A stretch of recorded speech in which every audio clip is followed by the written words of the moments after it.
Okay, ಮೊನ್ನೆ IT ಅಧಿಕಾರಿಗಳು ಬಳ್ಳಾರಿಗೆ ಹೋಗಿದ್ರು, ದರ್ಶನ್ ಅವರನ್ನು ಮೀಟ್ ಮಾಡಿದ್ರು. ಅಂದರೆ ಮೀಟ್ ಮಾಡಿದ್ರು ಅಂದರೆ ಆ 87 ಲಕ್ಷ ಎಲ್ಲಿ ಬಂತು ಅಂತೇಳಿ ಎಲ್ಲ ಕೇಳ್ತಾ ಇದ್ರು.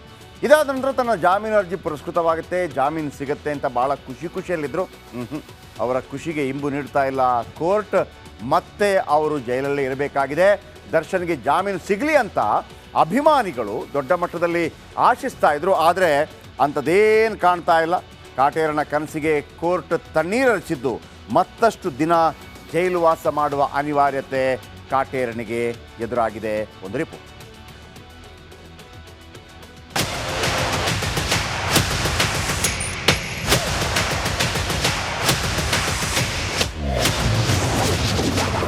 ಬೇಲ್ ವಿಚಾರಣೆ ಮುಂದೂಡಿದ ಕೋರ್ಟ್. ಖುಷ್ ಆಗಿದ್ದ ದರ್ಶನ್ಗೆ ಟೆನ್ಷನ್.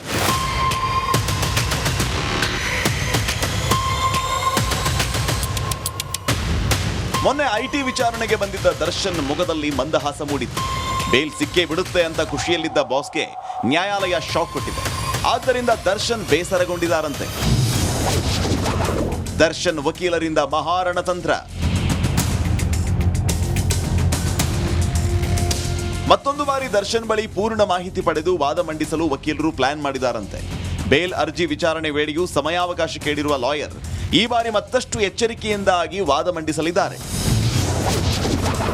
ದರ್ಶನ್ ಕೋಟಿ ಮೌಲ್ಯದ ಆಸ್ತಿ ಹೊಂದಿದ್ದಾರೆ. ಬೆಳ್ಳಂದೂರಿನಲ್ಲಿ ಅಪಾರ ಪ್ರಮಾಣದ ಆಸ್ತಿ ಇದೆಯಂತೆ. ರಾಜರಾಜೇಶ್ವರಿ ನಗರದಲ್ಲಿ ಕೋಟ್ಯಾಂತರ ಮೌಲ್ಯದ ಮನೆ ಕೂಡ ಇದೆ. ಇದರ ಜೊತೆ ಮಲ್ಲಥಳ್ಳಿಯಲ್ಲಿ ಮತ್ತೊಂದು ಮನೆ ಇದೆ. ಅಷ್ಟೇ ಅಲ್ಲದೆ ದೇವನಹಳ್ಳಿ ಪ್ರೆಸ್ಟೀಜ್ ಅಪಾರ್ಟ್ಮೆಂಟ್ನಲ್ಲಿ ಫ್ಲಾಟ್ ಕೂಡ ಹೊಂದಿದ್ದಾರೆ. ದರ್ಶನ್ ಡಿ-ಬೀಟ್ ಸಂಸ್ಥೆಯ ಮಾಲೀಕರಾಗಿದ್ದು ಎಲ್ಲ ಆಸ್ತಿಗಳಿಗೂ ತಪ್ಪದೆ ಆದಾಯ ತೆರಿಗೆ ಪಾವತಿಸಿಕೊಂಡು ಬರ್ತಾ ಇದ್ದಾರೆ. ದರ್ಶನ್ ಸಿನಿಮಾಗಳನ್ನ ಮಾಡ್ತಾ ಇದ್ದು ಅದರ ಮೂಲಕ ಅನೇಕರಿಗೆ ಉದ್ಯೋಗ ಸಿಗುತ್ತೆ ಅಂತ ವಕೀಲರು ತಿಳಿಸಿದ್ದಾರೆ. ದರ್ಶನ್ ಫ್ಯಾನ್ಸ್ ಎಲ್ಲಿದ್ದೀರಪ್ಪ?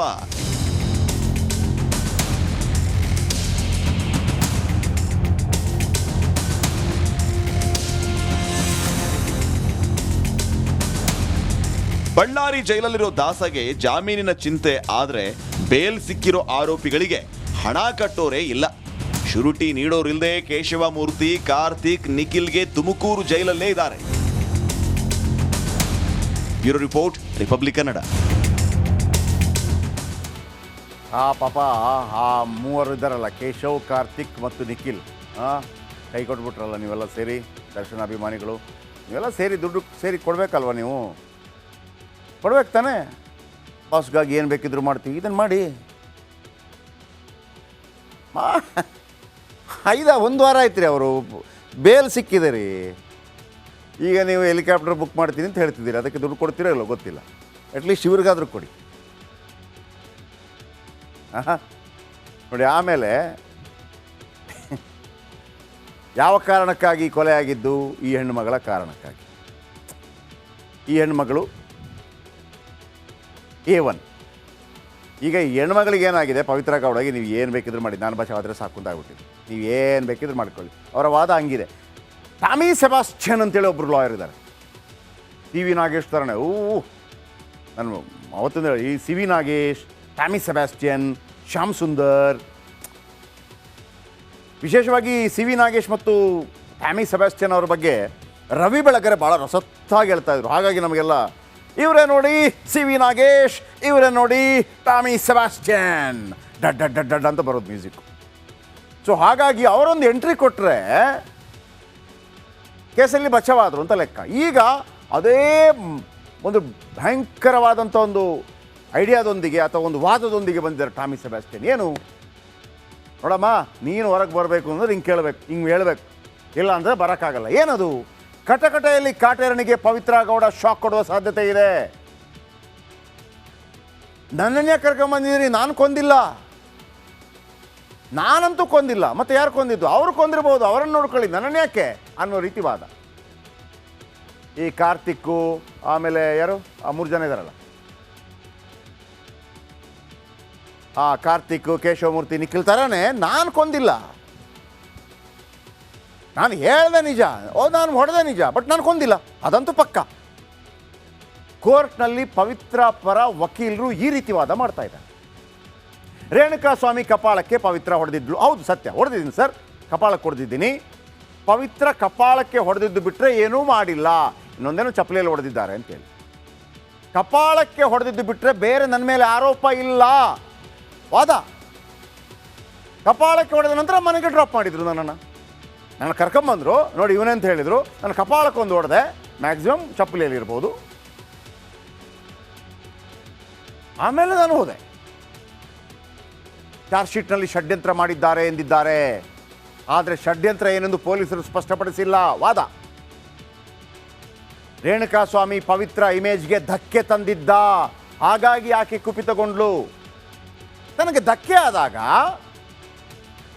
ರೇಣುಕಾಸ್ವಾಮಿಯನ್ನು ದೋಷಿಸುವ ಹಕ್ಕಿಲ್ವಾ? ಹಕ್ಕಿದೆ. ನೋಡ್ರಿ ಇವ್ನು ಹಿಂಗೆ ಮಾಡ್ದ ನನಗೆ ಅಂತೇಳಿ. ಅವಳು ಪಾಪ ಏನು ಮಾಡಬೇಕು? ವಾದ. ರೇಣುಕಾ ಕೃತ್ಯವನ್ನು ಯಾರಿಗೆ ಹೇಳಬೇಕು? ಪವನ್ಗೆ ಹೇಳಿದ್ಲು. ಪವನ್ ದರ್ಶನ್ಗೆ ಹೇಳಿದ್ದ. ನಾನೇನು ಮಾಡಲಿ? ನನಗೆ ಯಾರಾದರೂ ಈ ಥರ ಮೆಸೇಜ್ ಹಾಕಿದರೆ? ನನ್ನ ಪ್ರಿಯಕರ ದರ್ಶನ್, ಆಕೆಯ ಕೋರ್ಟಲ್ಲಿ ವಾದ ಮಾಡ್ತಿರೋದು ಲಾಯರ್. ಆಕೆಯ ಪ್ರಿಯಕರ ದರ್ಶನ್ಗೆ ಹೇಳಿದ್ರೆ ಇನ್ಯಾರ ಹತ್ರ ಹೇಳಬೇಕು? ಆಕೆ ಅದನ್ನು ಹೇಳೋದ್ರಲ್ಲಿ ಏನು ತಪ್ಪಿದೆ ಅಂತ ವಾದ ಮಾಡ್ತಾ ಇದ್ದಾರೆ ಟಾಮಿ ಸೆಬಾಸ್ಟಿಯನ್. ನೀವೆಲ್ಲ ಸೇರಿಬಿಟ್ಟು ಪವಿತ್ರ ಮಾಸ್ಟರ್ ಮೈಂಡ್ ಅಂತ ಹೇಳ್ತಾ ಇದ್ದಾರೆ. ಪಾಪ ಕೊಲೆಯಲ್ಲಿ ಆಕೆ ಯಾವುದೇ ಪಾತ್ರ ಇಲ್ಲ. ಆಕೆ ತನಗೆ ಮೆಸೇಜ್ ಬಂತು, ಹಿಂಗೆ ಅಶ್ಲೀಲವಾಗಿ ಆಗ್ತಾ ಇದ್ದಾನೆ ಅಂತೇಳಿ ಪವನ್ಗೆ ಮತ್ತು ತನ್ನ ಪ್ರಿಯಕರನಿಗೆ ಹೇಳಿದ್ಲು. ಅವರು ಕರ್ಕೊಂಬಂದಿದ್ದು ಇವಳ ಅಲ್ಲ, ಅವ್ರು ಕರ್ಕೊಂಬಂದಿದ್ದು. ಅವ್ರು ಕರ್ಕೊಂಬಂದು ಬಾಚಿನ ನೋಡು ಅಂತ ಅಂದರು. ಅವಳು ಹೋದ್ಲು, ಕೋಪ ಬಂದು ಒಂದು ಹೊಡೆದ್ಲು, ಮ್ಯಾಕ್ಸಿಮಮ್ ಚಪ್ಪಲಿ. ಸಾಯಿಸಿಲ್ಲ. ಅರೇ ಒಂದು ಕಪಾಳಕ್ಕೆ ಹೊಡೆದಿದ್ದಕ್ಕೆ, ಚಪ್ಪಲಿಯಲ್ಲಿ ಹೊಡೆದಿದ್ದಕ್ಕೆ ಬೇಲಿಲ್ವಾ ಅಂತ ವಾದ. ಮತ್ತು ಅವ್ರೇನು ಬೇಕಿದ್ರೆ ಮಾಡ್ಕೊಳ್ಳಿ, ನನಗೇನಂತೆ, ನಾನು ಹೊರಗೆ ಬರಬೇಕಷ್ಟೇ. ಇದು ವಾದ. ಕಾನೂನಲ್ಲಿ ಎಲ್ಲದಕ್ಕೂ ಅವಕಾಶ ಇರುತ್ತೆ. ಓಕೆ ಮೊನ್ನೆ IT ಅಧಿಕಾರಿಗಳು ಬಳ್ಳಾರಿಗೆ ಹೋಗಿದ್ದರು, ದರ್ಶನ್ ಅವರನ್ನು ಮೀಟ್ ಮಾಡಿದರು. ಅಂದರೆ ಮೀಟ್ ಮಾಡಿದ್ದು ಅಂದರೆ ಆ 87 ಲಕ್ಷ ಎಲ್ಲಿ ಬಂತು ಅಂತೇಳಿ ಎಲ್ಲ ಕೇಳ್ತಾ ಇದ್ರು. ಇದಾದ ನಂತರ ತನ್ನ ಜಾಮೀನು ಅರ್ಜಿ ಪುರಸ್ಕೃತವಾಗುತ್ತೆ, ಜಾಮೀನು ಸಿಗುತ್ತೆ ಅಂತ ಭಾಳ ಖುಷಿಯಲ್ಲಿದ್ದರು. ಅವರ ಖುಷಿಗೆ ಇಂಬು ನೀಡ್ತಾ ಇಲ್ಲ ಕೋರ್ಟ್. ಮತ್ತೆ ಅವರು ಜೈಲಲ್ಲೇ ಇರಬೇಕಾಗಿದೆ. ದರ್ಶನ್ಗೆ ಜಾಮೀನು ಸಿಗಲಿ ಅಂತ ಅಭಿಮಾನಿಗಳು ದೊಡ್ಡ ಮಟ್ಟದಲ್ಲಿ ಆಶಿಸ್ತಾ ಇದ್ರು. ಆದರೆ ಅಂಥದ್ದೇನು ಕಾಣ್ತಾ ಇಲ್ಲ.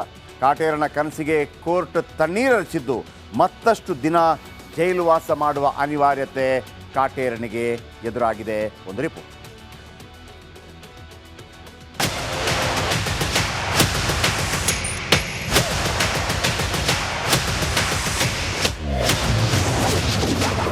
ಬೇಲ್ ವಿಚಾರಣೆ ಮುಂದೂಡಿದ ಕೋರ್ಟ್. ಖುಷ್ ಆಗಿದ್ದ ದರ್ಶನ್ಗೆ ಟೆನ್ಷನ್.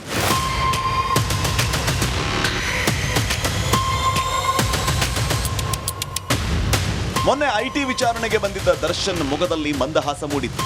ಬೇಲ್ ಸಿಕ್ಕೇ ಬಿಡುತ್ತೆ ಅಂತ ಖುಷಿಯಲ್ಲಿದ್ದ ಬಾಸ್ಗೆ ನ್ಯಾಯಾಲಯ ಶಾಕ್ ಕೊಟ್ಟಿದೆ. ಆದ್ದರಿಂದ ದರ್ಶನ್ ಬೇಸರಗೊಂಡಿದ್ದಾರಂತೆ. ದರ್ಶನ್ ವಕೀಲರಿಂದ ಮಹಾರಣತಂತ್ರ. ಮತ್ತೊಂದು ಬಾರಿ ದರ್ಶನ್ ಬಳಿ ಪೂರ್ಣ ಮಾಹಿತಿ ಪಡೆದು ವಾದ ಮಂಡಿಸಲು ವಕೀಲರು ಪ್ಲಾನ್ ಮಾಡಿದಾರಂತೆ.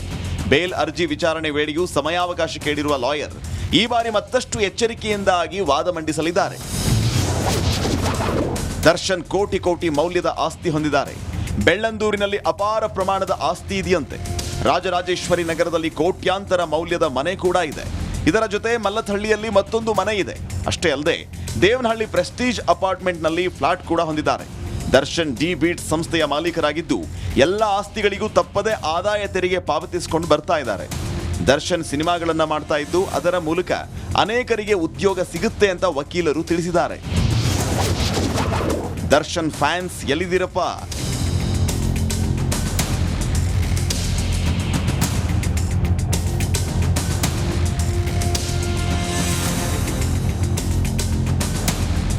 ಬಳ್ಳಾರಿ ಜೈಲಲ್ಲಿರೋ ದಾಸಗೆ ಜಾಮೀನಿನ ಚಿಂತೆ ಆದ್ರೆ ಬೇಲ್ ಸಿಕ್ಕಿರೋ ಆರೋಪಿಗಳಿಗೆ ಹಣ ಕಟ್ಟೋರೇ ಇಲ್ಲ. ಶುರುಟಿ ನೀಡೋರಿಲ್ಲದೆ ಕೇಶವಮೂರ್ತಿ, ಕಾರ್ತಿಕ್, ನಿಖಿಲ್ಗೆ ತುಮಕೂರು ಜೈಲಲ್ಲೇ ಇದ್ದಾರೆ. Bureau report, republic Kannada.